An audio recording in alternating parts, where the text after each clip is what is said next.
Hi hello friends, welcome back. இன்னைக்கு நம்ம கோதுமை மாவு வச்சு ரொம்பவே ஒரு சூப்பரான ஸ்வீட் ரெசிபி எப்படி செய்யலாம் தான் பார்க்க போகிறோம். ரொம்ப சிம்பிளாக பண்ணிடலாம். கிட்டத்தட்ட நம்மளுக்கு குலோப் ஜாம் டேஸ்ட்டில் இருக்கும். நம்ம ப்ரொசீஜரும் குலோப் ஜாம் மாதிரியே தான் நம்ம பண்ண போகிறோம். கண்டிப்பாக இந்த வீடியோ ஃபுல்லாக பார்த்துட்டு கண்டிப்பாக ட்ரை பண்ணி பாருங்கள். ஃபஸ்ட்டு இந்த ரெசிபி செய்கிறதுக்கு நம்ம ஒரு பெரிய பவுல் எடுத்துக்கிட்டு அதில் தயிர் ஒரு 1/4 கப்பு சேர்த்துக்கோங்க. தயிர் புளிக்காத தயிராக பார்த்து சேர்த்துக்கோங்க. தயிர் சேர்த்தக்கப்புறமா நெய் ஒரு 4 டேபிள் ஸ்பூன் சேர்த்துருக்கேன். உப்பு ஒரு 1/2 டீஸ்பூனுக்கும் கம்மியாக சேர்த்துருக்கேன். பத்தலைனா திரும்ப சேர்த்துக்கலாம்.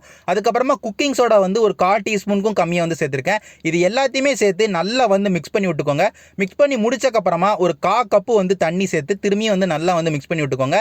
நம்ம சேர்த்துருக்க உப்பு எல்லாம் நல்லா கரையிற மாதிரி நல்லா மிக்ஸ் பண்ணி விட்டுக்கோங்க. நம்ம மிக்ஸ் பண்ணி முடிச்சக்கப்புறமா நல்லா உப்பு எல்லாம் கரைஞ்சக்கப்புறமா நம்ம கோதுமை மாவு சேர்த்துக்கலாம்.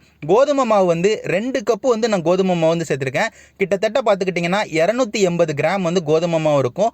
கோதுமை மாவு சேர்த்தக்கப்புறமா இந்த நெய்யோடையும் தயிரோடையும் நல்லா கோதுமை மாவு நல்லா மிக்ஸ் பண்ணி விட்டுக்கோங்க. நல்லா மிக்ஸ் பண்ணி முட்டக்கப்புறமா நம்ம தண்ணி சேர்த்தா போதும்.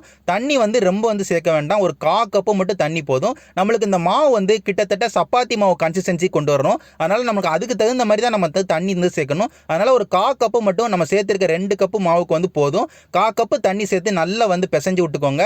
நம்மளுக்கு கொஞ்சம் கொஞ்சமாக தண்ணி சேர்த்துக்கோங்க. தண்ணி நீங்கள் எக்ஸ்ட்ராவாக சேர்த்துட்டிங்கன்னா திரும்ப மாவு சேர்க்குற மாதிரி ஆயிரும். அதனால் ஒரு 1/4 கப்பு மட்டும் கொஞ்சம் கொஞ்சமாக தண்ணி சேர்த்து நல்லா மாவு மிக்ஸ் பண்ணி விட்டுக்கோங்க.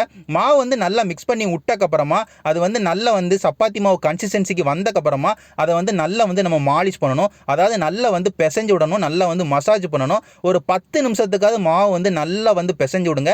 இந்த மாதிரி மாவை பிசைஞ்சு விடுறனால மாவு பிசைய பிசைய நல்லா சாஃப்டன் ஆகும். அது உங்கள் எல்லாருக்குமே தெரியும். ஒரு 10 நிமிஷமாவது அதை நல்லா பிசைஞ்சு விட்டிங்கன்னா மாவு கிட்டத்தட்ட நல்லா சாஃப்ட் ஆயிரும். இன்னமும் சாஃப்ட் ஆக்கிறதுக்காண்டி ஒரு 30 நிமிஷம் ஒரு மூடி போட்டு இதை நம்ம அப்படியே விட்டுட்டோம்னா இது நல்லா ஊறுச்சுன்னா 30 நிமிஷம் நம்மளுக்கு இன்னும் நல்லா மாவு சாஃப்ட் ஆயிரும். மாவு நல்லா சாஃப்ட் ஆச்சுன்னா நம்மளுக்கு பொரிச்செடுக்க ரொம்பவே ஈஸி. அதே நேரத்தில் நம்ம இதை தட்டி எடுக்க போகிறோம். அதனால் தட்டி எடுக்கிறதுக்கும் ரொம்பவே ஈஸி. அதனால் மாவு ஒரு 30 நிமிஷம் நல்லா ஊற போட்டுட்டு ஓப்பன் பண்ணி காட்டுறேன். இப்போ நீங்கள் பார்த்தாலே தெரியும் மாவு நல்லா சாஃப்ட் ஆயிருச்சு. இந்த அளவுக்கு நல்லா மாவு சாஃப்ட் ஆயிருச்சுன்னா நம்ம ரெசிபி பண்ணுறது ரொம்பவே ஈஸி. இப்போ நம்ம இதை தட்டி எடுக்கணும். முதலே சொன்ன மாதிரி நான் ஏற்கனவே உள்ள ஒரு வீடியோ நான் பண்ணியிருக்கேன். மைதா மாவில் நான் பிஸ்கட் பண்ணியிருக்கேன். அதில் ரொம்ப சின்ன சின்ன பீசஸாக நம்ம கட் பண்ணி எடுப்போம் மாவை. இதில் ஓரளவுக்கு பெரிய பெரிய பீசஸாக நம்ம கட் பண்ணி எடுக்க போகிறோம் மாவை. ஏன்னா நம்மளுக்கு இந்த ரெசிபியை பொறுத்த வரைக்கும் ஓரளவுக்கு பெரிய சைஸஸாக அந்த ஸ்வீட்டை நம்ம செய்ய போகிறோம். அதனால் மாவு ஒரு அதிகமான அளவுக்கு மாவு முதலே எடுத்துக்கோங்க. எடுத்து அதை நல்லா கையில் பிசைஞ்சு விட்டுக்கோங்க. பிசைஞ்சு விட்டக்கப்புறமா நம்ம சப்பாத்தி கட்டையில் நல்லா தட்டி எடுக்க போகிறோம். சப்பாத்தி கட்டை இருந்ததுன்னா சப்பாத்தி கட்டையில் தட்டி எடுத்துக்கோங்க. இல்லை ஏதாவது மேட் இந்த மாதிரி இருந்ததுன்னா அந்த மேட்டில் தட்டி எடுத்துக்கோங்க. நீங்கள் ஓரளவுக்கு பெரிய சைஸாகவே தட்டி எடுத்துக்கோங்க. அதே நேரத்தில் திக்னஸ் முக்கியமாக பார்த்துக்கோங்க. திக்னஸ் ஓரளவுக்கு 1 இன்ச்சு சைஸுக்காக திக்னஸ் இருக்கணும். ஓரளவுக்கு கனமாக இருக்கணும். ரொம்ப மெல்லுசாக ரொம்ப நீளமாக தட்டி எடுத்துடாதீங்க. கனமாக இருந்தால் தான் இந்த ஸ்வீட்டுக்கு அது சுகர் சிரப்பு குடிக்கிறதுக்கு ரொம்பவே ஈஸியாக இருக்கும். அதனால் ஓரளவுக்கு கனமாக தட்டி எடுத்தக்கப்புறமா நான் இப்போ வீடியோவில் காட்டுற மாதிரியே 4 சைஸையுமே நல்லா கார்னர்ஸை கட் பண்ணி எடுத்துக்கோங்க. 4 சைஸையும் கட் பண்ணி முடிச்சக்கப்புறமா நம்ம இதை ஓரளவுக்கு ரோ வைஸாகவும் காலம் வைஸாகவும் கட் பண்ண போகிறோம். ஏன்னா நம்மளுக்கு இந்த ஸ்வீட் ரெசிபியை கொண்டு வரதுக்கு ஒரு ஷேப் ரெக்டாங்கிள் ஷேப்பில் கொண்டு வர போகிறோம். அது கொண்டு வரதுக்கு ரோ வைஸாகவும் காலம் வைஸாகவும் நான் வீடியோவில் காட்டுற மாதிரியே நீங்கள் கட் பண்ணி எடுத்துக்கிட்டிங்கன்னா நீங்கள் ஈஸியாக ரெக்டாங்கிள் ஷேப் கொண்டு வந்துடலாம். இப்போ நீங்கள் வீடியோவில் பார்த்தாலே தெரியும் நம்ம ரோ வைஸாகவும் காலம் வைஸாகவும் கட் பண்ணி ரெக்டாங்கிள் ஷேப்பில் கொண்டு வந்துட்டோம். அதே நேரத்தில் நீங்கள் மாவும் பார்த்துக்கிட்டிங்கன்னா ஓரளவுக்கு கனமாக இருக்குது. இதே மாதிரி எல்லா மாவையுமே ரெக்டாங்கிள் ஷேப்பில் நல்லா கட் பண்ணி எடுத்துக்கோங்க. கட் பண்ணி முடிச்சக்கப்புறமா இதை நம்ம எண்ணெயில் போட்டு நல்லா பொரிச்சு எடுத்துடலாம். பொரிச்சு எடுக்கிறதுக்காண்டி ஸ்டவ்வில் நம்ம கடாய் வச்சு எண்ணெய் கடலெண்ணெய் ஊற்றிக்கிட்டோம். எண்ணெய் லைட்டாக சூடாக ஆரம்பிச்சக்கப்புறமா நம்ம ஒன்றா போட்டு பொரிச்சு எடுத்துக்கிடுவோம். எண்ணெய் லைட்டாக சூடாக ஆரம்பிக்கிட்டோம். சூடானக்கப்புறமா போடுங்க. அதே நேரத்தில் ஸ்டவ்வை ஓரளவுக்கு மீடியம் ஃப்ளேமில் வச்சுக்கோங்க. நம்ம மீடியம் ஃப்ளேமில் வச்சு ஈஸியாக இதை பொரிச்சு எடுத்துடலாம். ரொம்ப பெரிய கஷ்டம் எதுவுமே இல்லை.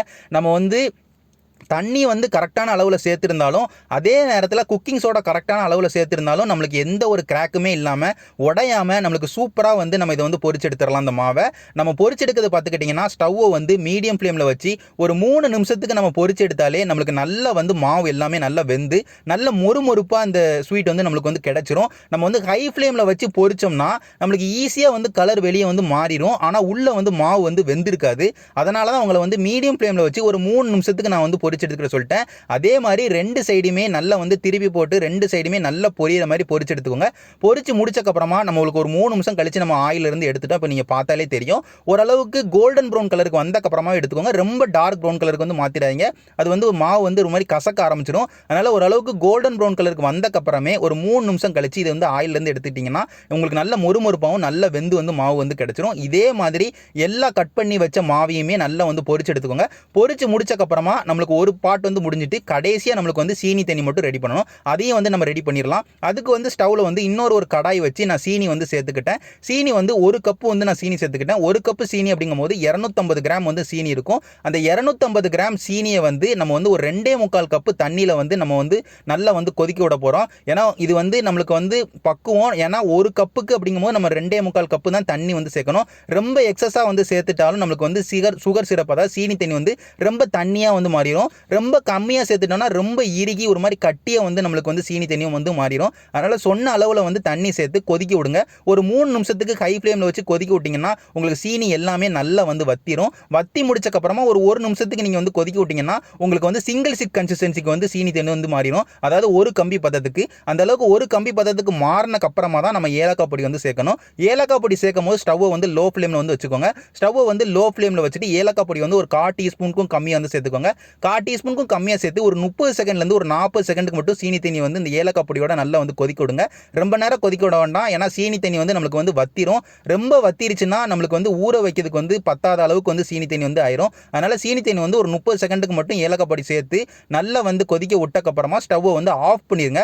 ஆஃப் பண்ணி முடிச்சு ஒரு 30 செகண்ட்லேருந்து ஒரு நிமிஷம் கழித்து நம்ம பொரிச்சு வச்ச அந்த கோதுமை மாவு எல்லாத்தையுமே வந்து சேர்த்துக்கிறோம். நம்ம ஏன்னா உடனே ரொம்ப சூடாக வந்து சேர்க்கக்கூடாது. ஓரளவுக்கு 1 நிமிஷம் லைட்டாக ஆறுனக்கப்புறமா நம்ம வந்து ஒன்றா போட்டு எல்லாத்தையுமே நல்லா வந்து இந்த சீனி தண்ணியில் வந்து ஊற விட்டுருவோம்.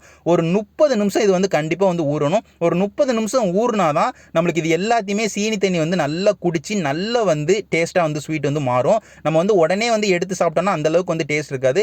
ஒரு 30 நிமிஷத்துலேருந்து ஒரு 40 நிமிஷத்துக்கு நீங்கள் அப்படியே விட்டுட்டிங்கன்னா இது எல்லாமே சீனி தண்ணி எல்லாத்தையும் குடிக்க ஆரம்பிச்சு நல்ல டேஸ்ட்டாக வந்து மாற ஆரம்பிக்கும். ரொம்ப சிம்பிளாக பண்ணக்கூடிய ஒரு ரெசிபி, ஈஸியாக வந்து பண்ணிடலாம். கண்டிப்பாக இந்த ரெசிபி வந்து வீட்டில் வந்து ட்ரை பண்ணி பாருங்கள். ரொம்ப சிம்பிளாக பண்ணக்கூடிய ஒரு ரெசிபி. வீட்டில் செஞ்சு பார்த்து எல்லாருக்குமே செஞ்சு கொடுங்க. எல்லாருமே ரொம்ப விரும்பி சாப்பிடுவாங்க. நான் இதே மாதிரி ஒரு சூப்பரான வீடியோட உங்கள் எல்லாருமே வந்து பார்க்குறேன். நன்றி.